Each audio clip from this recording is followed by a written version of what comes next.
안녕하세요. 행복한 바울이의 바울이입니다. 3월인데 저는 아직도 감기로 골골대네요. 설마 다른 병인가? 그쵸.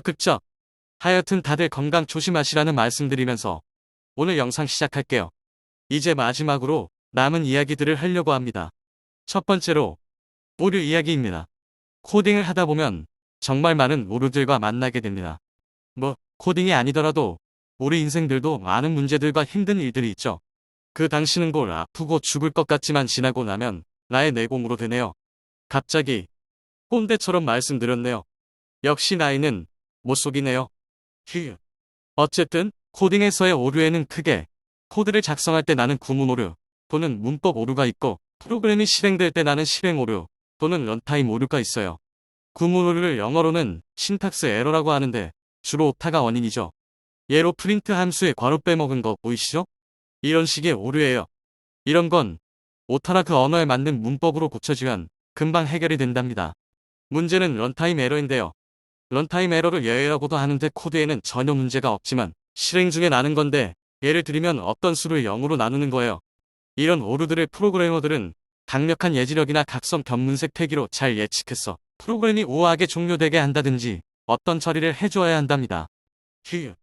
여기에서의 우아하게라는 건 사용자가 이해하기 쉬운 오류 메시지를 띄운다든지 오류나기 직전까지의 데이터를 저장한다든지 그런 일을 말하는 거죠. 이런 일들을 예외 처리라고 한답니다. 객체 지향 프로그래밍을 지원하는 언어들은 예외 처리를 잘할 수 있도록 해주는 기능이 기본으로 탑재되어 있답니다.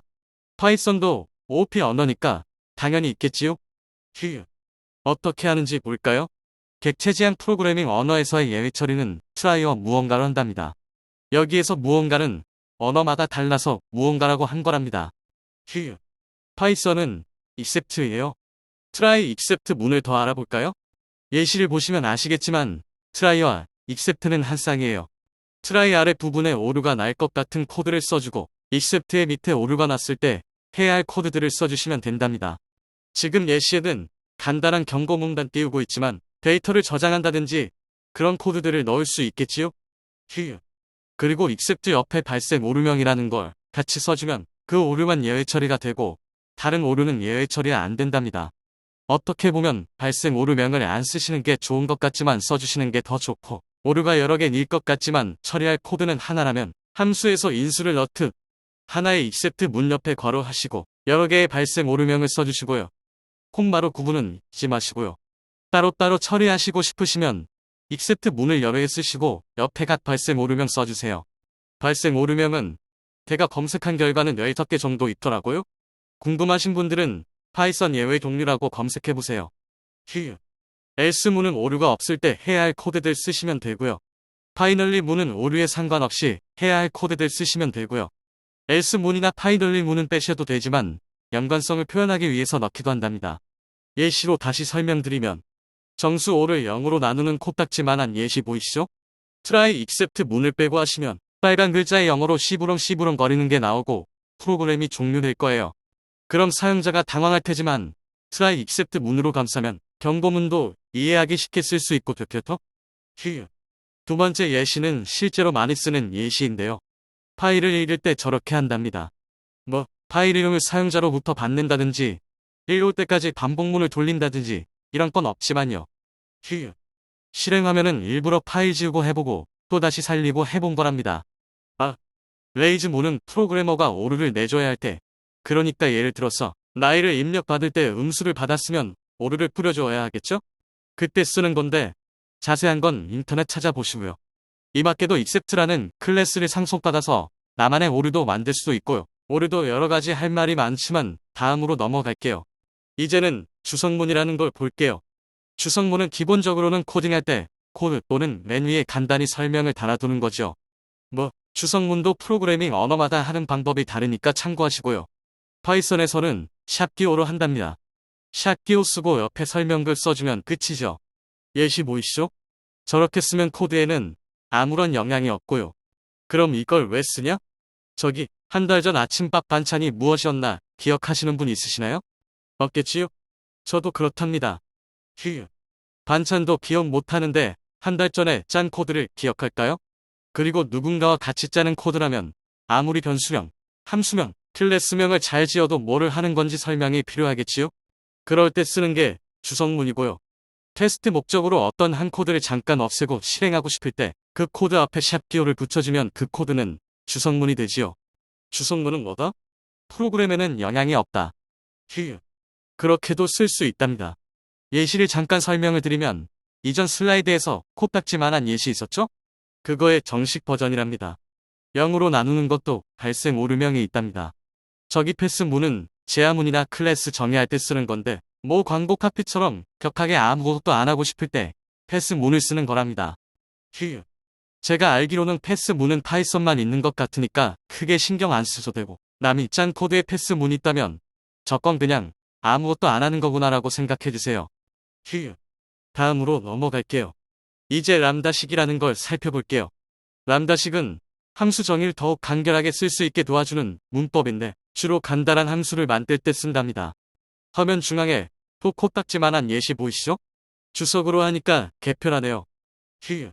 예시 보시면 아시겠지만 두 수를 더하는 함수예요. 만드는 방법은 예시처럼 함수 이름을 지어주고 개인 연산자 써주고 영어 소문자로 람다라고 써주고 매개 변수들을 쓰고 콜론 쓰고 작업할 내용 써주면 된답니다. 저렇게 간단한 걸 DF로 정리하면 민망하겠죠? 휴. 그럴 때 람다식을 쓰시면 좋답니다. 이 람다식은 혼자 잘 안 쓰고 맵 함수 같은 함수랑 함께 쓰는 일이 많아요.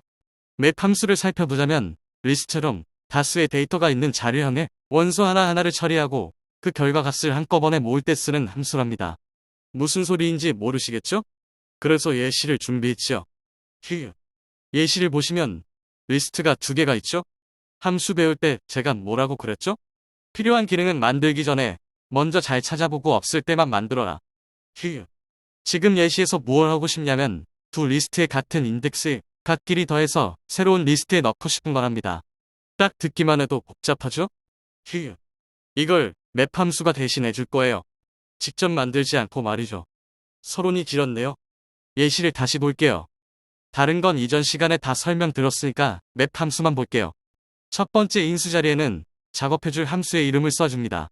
지금 예시에는 두 수를 더하는 함수겠죠? 두 번째와 세 번째 인수는 처리할 재료이겠죠? 예시에서는 리스트 두 개가 들어가 있죠? 맵 함수의 반환값은 맵이라는 자료형인데 그냥은 프린트 함수에 안 떼서 리스트로 한 번 더 가공한 거랍니다. 출력 결과를 보시면 두 리스트의 같은 인덱스에 갓끼리 더해서 새로운 리스트에 잘 넣어졌죠? 맵 함수에 굳이 람다 함수를 쓰실 필요는 없어요. 복잡한 함수도 된답니다. 다음으로 넘어갈게요. 자, 드디어 마지막 이야기인 모듈과 패키지입니다.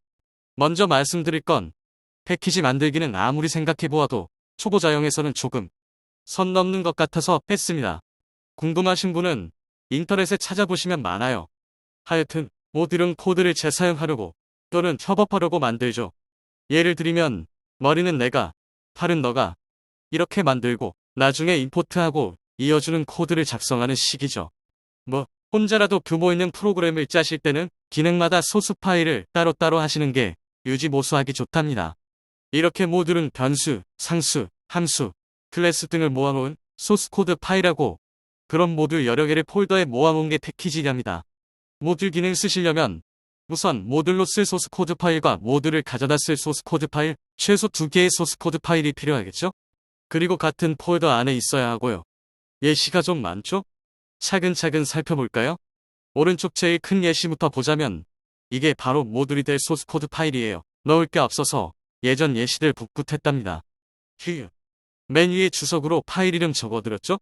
폴짝 py 그 이름으로 임포트할 거예요. 모듈이 될 파일은 가급적이면 함수의 정의 부분이나 클래스만 넣으시고 함수의 호출이나 객체 생성은 넣지 마시고요. 넣으셔야 할 때는 먼저 함수로 한번 감싸고 주석으로 중요하고 써드린 부분 보이시죠? 저렇게 하세요. 이유는 임포트가 무슨 기능이라고 그랬죠? 이메 코드들을 내 소스 코드 파일에 포함시켜주는 기능이죠? 모듈에 함수의 호출이나 객체 생성이 있으면 임포트할 때 그것들도 같이 포함되어서 내 소스 코드가 엉망이 된답니다. 그래서 저렇게 하시라는 거예요. 쌍 언더바 뭐뭐 쌍 언더바는 파이썬이 자기가 쓰려고 만든 기능이라고 말씀드렸죠? 저 if 문 옆에 저거는 name이라는 파이썬 시스템 변수? 그런 건데요. 어떤 소스 코드 파일이 단독으로 실행이 될 땐 저기에 쌍 언더바 메인 쌍 언더바가 들어가고 임포트에서 모듈로 실행될 때는 저기에는 자기 파일명이 들어간답니다. 그럼 저 if 문의 뜻은 무엇일까요? 단독으로 실행될 때만 main이라는 함수를 호출해라. 겠죠? 이건 역시 파이썬에서만 해당됩니다. 그러면 이제 모듈을 사용해 볼까요? 예전 이제 부품을 사용해 볼까 칸에서는 스쳐가듯이 다루었는데 지금은 제대로 살펴볼게요. 예시를 보면서 들으세요. 먼저 가운데 예시를 보시면 임포트만 써있고 모듈이 될 소스 뒤에 파일명이 있죠? 저렇게 하시면 모듈 안에 모든 게 다 포함되고 사용할 때는 객체를 쓰시듯 임포트한 파일명 점 원하시는 부분 적으시면 된답니다. 예시 보이시죠?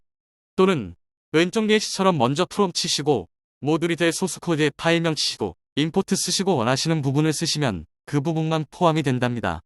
사용은 모듈이 된 파일명 점 이런 거는 안 해도 되고 그냥 사용하시면 된답니다. 프롬 임포트에서도 모든 걸 포함하고 싶을 때는 임포트 오른쪽에 별기호 써주시면 돼요. 둘 다 장단점이 있는데 임포트만 쓰는 경우는 사용할 때 타이핑을 더 해야 하지만 변수명, 상수명, 함수명, 클래스명이 겹치는 경우가 거의 없어서 오류가 덜 나고 프롬 임포트는 이것과 반대겠죠. 협법이나 모듈이 많을 때는 이름들이 겹쳐서 오류가 많이 생긴답니다. 상황에 맞추어서 잘 쓰세요. 여기까지 이번 영상에서는 예외 처리, 주성문, 람다식, 모듈의 이모저모를 살펴봤습니다. 자, 지금까지 그나마 만만한 파이썬으로 프로그래밍이라는 이지의 세계를 살짝 맛보았습니다. 어느 분야 더 파면 할수록 복잡하고 심오해지는 것 같아요. 컴퓨터도 그렇고요. 계속 파셔서 그 심오한 것까지 아셨으면 합니다. 강의라고 하기도 민망한 영상이지만 이 영상이 도움이 되셨으면 좋겠고 허술하지만 이해하셨다면 파이썬으로 웬만한 프로그램은 짜실 수 있으실 거예요. 손으로 많이 해보셔야 잘하실 수 있다는 것 잊지 마시고요. 이제 시즌 1은 끝이고 개정비의 시간을 가지고 난 후에 다른 프로그래밍 언어를 들고 찾아뵙겠습니다. 누구를 가르치려면 저도 공부를 해야 하니까요. 그동안 영상 끝까지 봐주셔서 감사드립니다. 구독, 좋아요, 알림 설정은 부탁 안 드리겠습니다. 그럼 바울이는 다음 시즌2로 돌아오겠습니다. God bless you.